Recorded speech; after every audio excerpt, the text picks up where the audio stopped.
So our session today is being presented by a couple of staff. So Wendy Shoemaker is in our University Career Center, and then Nicole Rees is from the College Office of Graduate Affairs. And so I will let them certainly talk a whole lot more about their backgrounds and what they have to present today. So I will turn it over to Nicole. Great. Good morning, everybody. So we're going to be talking about employment opportunities with a graduate degree today.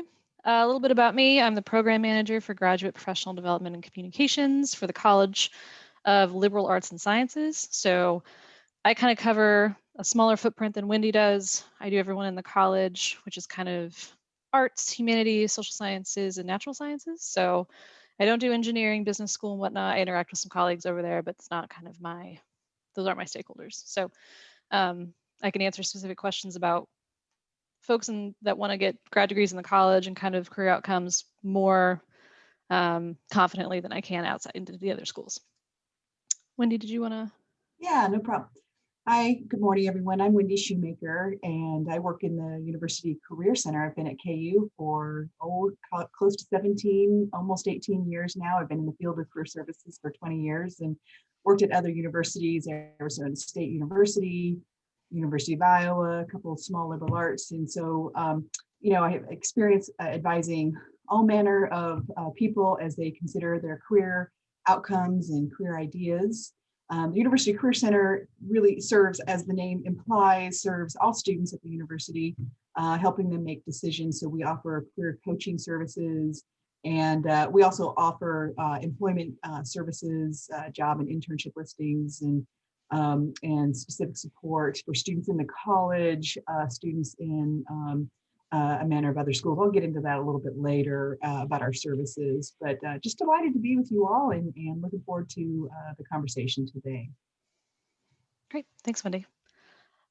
So I can tell you that KU graduate alumni work in every sector. They work all over the world. I got my PhD from KU. I'm working in the higher ed administration sector.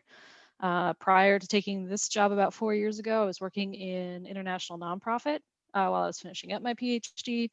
And I also did an internship for the federal government. So I've worked in a lot of sectors, and there's a lot of places that you can apply your skills and your content area of specialty in whatever industry kind of works for you. And so we're going to talk about that a little bit, just because you can kind of go anywhere with your graduate degree, depending on what's going to work best for you, what's of interest to you, what kind of work you want to do, the skills and interests that you have, and the values that you have. So just to give you a little bit of background on kind of where, at least at the PhD level, folks are going kind of broadly nationally. So the National Science Foundation, when folks graduate with their PhDs, they have to fill out a survey to graduate. That's an NSF survey, so we track where PhDs are going. So kind of broadly across all sectors, about 41% of PhD alums are going into academia. So that's, at the professor level, but you might be at a community college, you might be at an R1 institution like KU, you might be at a liberal arts school. About 7% are going into government positions, both local and federal. 39% are going into industry and business right now, and then about 6% in nonprofit. So that's kind of like a broad understanding of where PhD alums are going.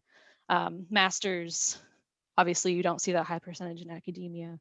You see more going into government, industry, and nonprofit. So if you want to see specifically where some of our KU alum are going, we have graduate alumni spotlights that we collect. Been a little bit on hiatus since we went to COVID, but we have a nice collection here. You can look at those at kukoga.blog. We have folks in pretty much every sector, quite a few in government, quite a few in industry, a few in NGO. I don't think we have anyone in higher education in this collection, but quite a few of our alumni have gone into higher education, public service. And you can kind of see how they got there. There's each profile kind of highlights, how they got their job, what they like about their job, advice for graduate students if they want to go into that sector. So it's kind of a nice place to kind of get started to see where folks are going, how they got there, what advice they have for you to be successful in graduate school so that you can move into these sectors as well seamlessly. One of the other things that we really like to work with our graduate students on, because you can go everywhere, it can be a little bit overwhelming. We really work with students with career exploration tools so that you find career paths that are going to be a good fit for you, both in your skills and your interests, but also your values, because that's what makes a meaningful career long-term. Like, you guys can do a lot of things. You're very smart, you're highly skilled, so you can take that so many places, but really making sure that it fits well for you and what you want out of a career is kind of key. So there's two main tools that we use. Imagine PhD, which I also use with our master's students. It's called Imagine PhD, but it's really applicable to any graduate student, whether you're in a master's to PhD program, a terminal master's program. The tools themselves work well for all students. So the tool looks at matching your skills, your interests, and most importantly, your values for a career with a number of job families. So this specific tool is for humanities and social science students. We work with students in this tool quite a bit. The assessments kind of help match you up with these 14 job families, which I'll show you here in a second. And then the tool itself has a ton of resources to help you, write a crafted CV or resume for the job, what a tailored cover letter looks like for certain jobs. There's a real-time Indeed ticker to show you kind of where these jobs are. So we work with students a lot to make sure that this is working well for you. So while you're in your graduate program, that you're prepping for the career that you want.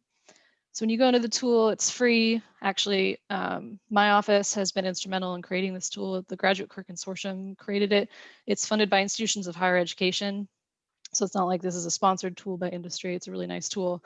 Your information is kept confidential and it's not sold to anybody. Again, the three assessments that we use are skills, interests, and values. We have students take these annually if they're working in the tool, so you can see how your skills are changing over time, how your interests change over time, because I guarantee you they will. The many students that come in with one idea of what they want to do leave with a completely different idea, which is great. And then seeing how your values change over time, which is instrumental, because you can have a really good fit for a career in your skills and interests, but if it's not matching up well with your values, you're going to be unhappy long term. So the families in this tool range anywhere from advocacy to entrepreneurship, higher education administration, which is where Wendy and I work, organizational management. Faculty careers are still in here, both teaching intensive and research intensive. So if that's still something you're interested in, this tool will help you in that as well. Translation, interpretation, writing, publishing, editing. So it kind of is the whole gamut, but it helps you kind of walk down the path that's going to be a best fit for you and using graduate school to do that meaningfully. The other tool that we use is My IDP. So this is more for our natural science and math folks. This is created by the AAAS. I'm not going to remember. It's like the Association for the Advancement of Science. There's another A in there that I can never remember. This one explores 20 job areas and career paths. Much like Imagine PhD, it includes resources and tools and templates to help you get there. It's more of like a IDP, an individual development plan tool. So there's a lot more planning involved in this tool. And it has very specific tools to help you with skill development in graduate school so that you can obtain the careers long-term that you're interested in. So this one has a little bit more extensive job families, or like somewhat more specific, job paths, but these are from very, very sciencey folks. So science education, science policy, research staff, intellectual property, research administration, also faculty careers, public health related careers, kind of runs the gamut. Much like Imagine PhD, you have 3 assessments, skills, interests, and values to kind of see how you match up to these career paths. And then a number of tools to help you kind of achieve, fill in gaps, find out skills that you might be missing that you can work on in graduate school. So, statistical analysis or coding language or, public presentation, like whatever it needs to, whatever we need to help you develop so that you can get to these career paths. And then really importantly, networking is key. You can never start networking early enough. That's how, if you find the job path that you're really interested in, start networking in as quickly as you can. And we have a really nice tool to help you do that. We have, it's the KU Alumni Mentoring Network. This is the easiest way to kind of start building your network because Jayhawks like to help Jayhawks. The flock is everywhere. So once you're a Jayhawk, leverage that and leverage the network that we have out there. We have thousands and thousands and thousands of Jayhawks all over the world. You can't walk through an airport wearing a KU, Jayhawk and not have someone yell rock chalk at you across the terminal. It's impossible. So the KU Mentoring Network, this is free for students. And then you have 1 year free when you're an alumni, and then it's pretty, I think it's like $25 a year to be in the Alumni Association after that. It's very reasonable. Over 2,000 alumni are currently on the platform waiting to help you. There's a number of ways that you can filter alumni to kind of find people either with similar interests in industries that you're interested in, specific companies that you're interested in, or even if you just want to see where PhDs are working, you can filter by that as well. So This is an example of a profile. So this is Howard Graham. He's our alumni affairs person over in the KU Alumni Association now. So he's kind of in charge of this tool. He used to work over on main campus, then moved over to the Alumni Association pretty recently. When you're searching for people, you'll find their profile. You'll see kind of the help topics that the alumni are interested in helping you with. So, Howard can help you anywhere from applying and navigating to a graduate degree, career and industry trends, choosing a major. He's willing to do mock interviews, networking advice. You can kind of see what the alumni is comfortable helping you with. You can also see kind of their background. You can see their job history, depending on how much information they've put on their profile. And the nice thing is there's a tool built in that helps you message and connect with alumni. So when you message Howard, it will give you some templates that you can kind of start from, so you don't have to start from scratch. And you can kind of tell them like what you're looking for, what kind of advice you're looking for, and you can connect with them through the tool. As a student, it kind of protects you. That way you're protecting through the tool. You don't have to share personal information to get in touch with them. I think you can even video chat over the tools. It's a really nice place to kind of start networking comfortably, right? You can request a meeting. You can even like give them specific times so that you don't have to like figure out what day and what time works well for you. It's a really nice way to kind of starting to build your professional network, but not having to just kind of like flail around without knowing who to connect with or how to connect with them. The other thing that I wanted to tell you about the tools is there's some really nice filters and groups to kind of help you get started. So you can filter by degree types if you want to see where all the MBAs are working, or folks with master's degrees or master's of fine arts degrees or PhDs, you can filter by that. You can filter by program and department. So if you want to see where the chemistry folk are working, you can filter by that as well. Where people are working, so location, if you want to see everyone that's out in DC because you really want to go work for the Fed, you can do that. Current industry affinity groups. So if you've been to KU before and you're in, environs or whatever, and you want to see where the environs alums are, you can do that as well. And then some additional affiliations: military, Greek life, clubs, professional associations. There's also some groups that already exist on the alumni tool. So we have Jayhawks in healthcare, we have the KU Black Alumni Network, KU Sport Management Professional Society, KU Women Engineers Network, Latinx, and Hispanic KU Community. And we have more groups than that. This is just kind of like a highlight of groups that already exist on the mentoring platform. And within those groups, you can connect with people who just kind of identify with that group. People share job openings on the kind of job posting boards that are within those groups. So it's also a nice way to connect with alumni in a group that's kind of already self-selected. So Wendy, I'll let you take over from here.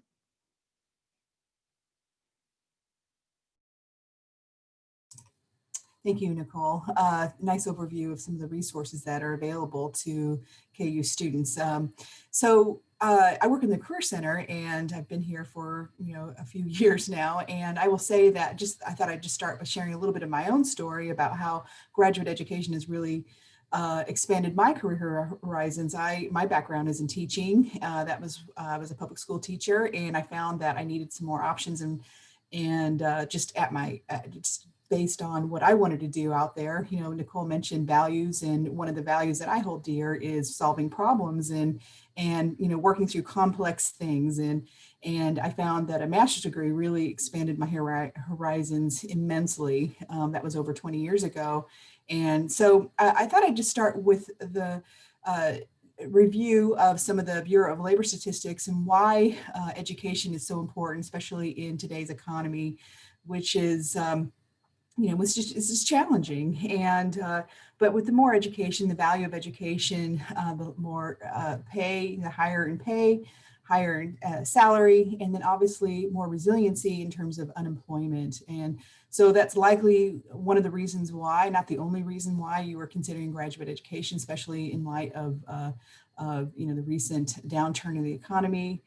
There's lots of volatility, but with a graduate education, with more education means more access to experiences and skills. Nicole, if you could advance to the next slide.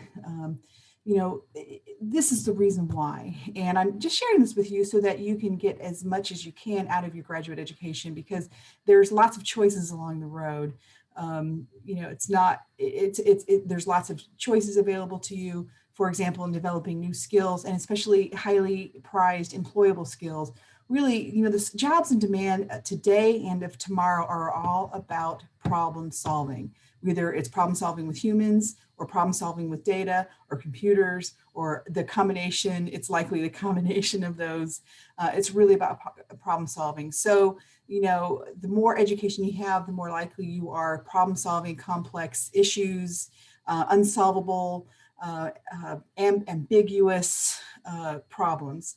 And, you know, really reason why graduate degree holders are more resilient in any kind of economy is the development of those skills through direct experience. So it's not just enough to say that you have the skills, but developing them through your academic experiences, you know, partnering with industry, perhaps through your programs, and then opportunities to expand your networks with each other, and, you know, with other students in your program. And that's just a kind of a built-in network. You know, Nicole mentioned the JHOT network. And I shared with you earlier today, earlier in the presentation, that I had worked at ASU in Iowa. And I did that because I wanted to share with you, in all my experience working in higher education, the JHOT network is the strongest. It is something. And Nicole's right, you know, you cannot walk through an airport. I've been in on ski slopes. I have been in developing countries and have worn a Jayhawk, and someone's like, rock chalk, you know, and it's amazing to me. So it's and also working in the context that I do in career planning, is I have found that Jayhawks are very generous to students. And so in my experience, when you reach out to Jayhawks in fields and industries that are interesting to you, they're very giving and accommodating. Nicole has showed you the mentoring platform. I'm going to show you another platform today to help you think about other networks. So expanded networks, different networks, complex networks. You may have a network right now, but it may be just in one pocket. What a graduate education helps you do is develop another network and another network. And that's really what you're aiming for in career planning, is kind of a complex ecosystem of a variety of people who can help you. It's not just one field, okay? And then I think finally that the greatest outcome, or the greatest reasons why there's such employability for those with a graduate education, is greater confidence through the task of managing those ambiguous tasks and skills. And so being able to demonstrate and feel good about, you know, what you're doing is really it. You know, that's how you accomplish a job search and a career planning. And so let me just share with you some of the other tools that complement what Nicole was showing earlier. So I work in the Career Center, but what's great about KU is that we have multiple career centers. So I'm the University Career Center, but then we also have career services, and I'll show you where to get information from them or about them here in a bit, in journalism and business and engineering and law.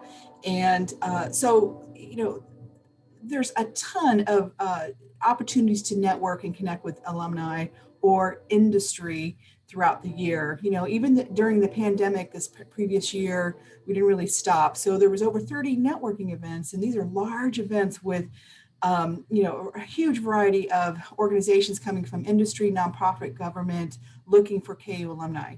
Often they are from you know, local or Kansas City area or regional organizations. But what the nice thing about this could be the one benefit of the pandemic is that from an employment standpoint, is that national organizations recruiting nationally, you know, with we have done all of our recruiting events as virtual events. And so now we've seen a much more expanded footprint, if you will. And so that's one of the benefits. Nicole, if you could advance. Yeah, okay, so I'm gonna stop here, if you don't mind sharing your screen. I'm gonna share my screen. There we go. And show you some resources. Can you all see this? I don't think I'm wiggling my, okay, thank you. So you should see a screen that says Explore Careers and Majors Gain Experience. Usually I see a little green field and I don't see it. So as long as you're seeing that. Okay, so this is the Career Center's website. So as KU alum, you will have access to services for the lifetime after you graduate, after you leave the university. and you will have access. And so we provide career coaching services to students on a one-on-one basis. And this is absolutely free of charge. Out there beyond this world, you can pay for career coaching. It's quite expensive, very valuable experience, but as a KU alum, you will have access to that for free of charge for the rest of your life. And so, here's some information you can look at later on. But specifically, I wanted to point out a few things. So virtual events, I mentioned earlier that we have virtual events, and these are our upcoming virtual events. It's just for the University Career Center, but you can look at and see the employers who are attending. We always make these available, and really it's really broad and open. But then we also have these other events called Beyond KU, and these are career exploration events, and we recorded them and have shared them all, for the last 2 years. And so you can look at those and review those on your own. And so some of these may be of interest to you. And typically these are the KU alums. There may be a few local organizations participating, but there may be some topics here like sports, social justice, healthy lifestyle that may be of interest. And so I thought I'd share that with you so you can look at it later. So that's the Career Center. A couple other things is that we have career assessments. Nicole mentioned career assessments, really great career assessments. And so these are some additional career planning assessments that would be available to you. The Strong Interest Inventory is probably the Cadillac of career assessments, and it's offered most commonly in college career centers. It's the most studied psychometric evaluation tool out there. I mean, considering all of them. And so it's valid, and it's a robust tool to help you think about your interests, your environments that you're attracted to, and how you connect. And so if you have a broad idea about what you're doing with your graduate education, this is a good one to start with. Their Focus is another tool that I would recommend, and this is something that you would have access to today. If you want access to that, I really want people to use it, and I make the password it's on the website. So go ahead and take advantage. You don't have to talk to me or anyone to get access, just click on that. And there's lots of, there's 5 mini assessments on evaluating your values. I completely agree with Nicole on the value of understanding the values, because that's really what dictates your satisfaction in your career field. So you can answer an assessment on what is important to you, what's values for you, and then they'll kick back to you a list of employers or occupations, not employers, occupations that would resonate. And then you can take assessments on interests or your personality. You can take all 5 and combine them. And the more assessments you take, the smaller your list gets. And that's what's really nice about Focus as a tool. There's a few others here that you may be familiar with, like, for example, the Strengths Quest and True Talent, which is a Myers-Briggs type indicator kind of tool.